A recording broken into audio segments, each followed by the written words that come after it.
எல்லாருக்கும் வணக்கம் நண்பர்களே. யாருமே இதுவரை செய்திராத ஒரு வேலையை பிஜேபி மாநில தலைவராக இருக்கும் அண்ணாமலை அவர்கள் செய்திருக்கிறார்.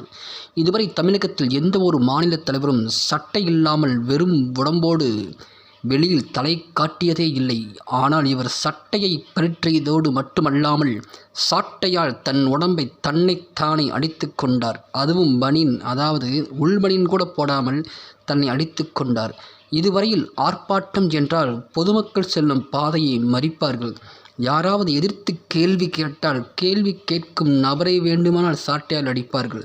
மக்களுக்காக, மக்கள் நலனுக்காக சாட்டையால் அடித்த ஒரே தலைவர் திரு அண்ணாமலை அவர்கள்தான்.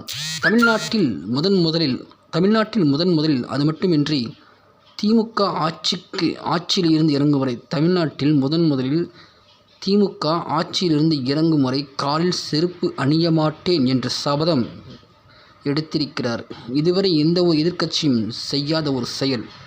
அரசியலில் மென்மேலும் பல அதிரடிகளை செய்யும் அண்ணாமலை அவர்கள் தமிழகத்தில் அதிரடி அண்ணாமலையாகவே திகழ்கிறார். இப்போ பார்த்தீங்கன்னா மூன்று மிகப்பெரிய அரசியல் புலிகள் இருக்கிறார்கள். இவர்கள் மூவருமே தனித்தனி துருவங்களாக இருக்கிறார்கள். இவர்கள் யார் என்றால், அதிரடி அண்ணாமலை அவர்கள் ஒருவர், ஃபீல்டு ஒர்க் செய்து வெற்றி கனியை மட்டும் பறித்து செல்லும் செந்தில் பாலாஜி அவர்கள். ஃபீல்டு ஒர்க்கு செய்து வெற்றி கனியை மட்டும் பறித்து செல்லும் செந்தில் பாலாஜி அவர்கள். அடுத்தது அம்மா ஜெயலலிதா அம்மா நாம தான் என்று கஷ்டப்பட்டு ஜெயலலிதா அம்மாவாக தன்னை மக்களுக்கு எப்படியாவது ஒரு கிரியேட்டிவ் கொண்டு வர வேண்டும் என்று துடிக்கும் எடப்பாடி பழனிசாமி அவர்கள். இவர்கள் மூவருமே கொங்கு மண்டலத்தைச் சேர்ந்தவர்கள். இன்னொரு ஒற்றுமை என்னவென்றால், இவர்கள் 3 பேருமே ஒரே சமுதாயத்தைச் சேர்ந்தவர்கள்.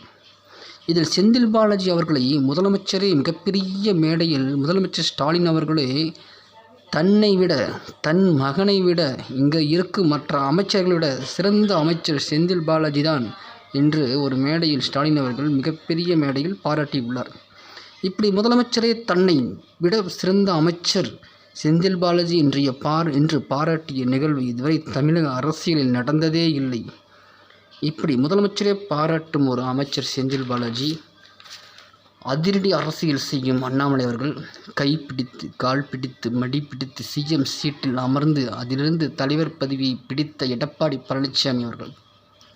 இந்த மூவரில் மக்களின் மனதை வெல்லப்போவது யார் என்று பொறுத்திருந்து பார்ப்போம். நன்றி, வணக்கம் நண்பர்களே.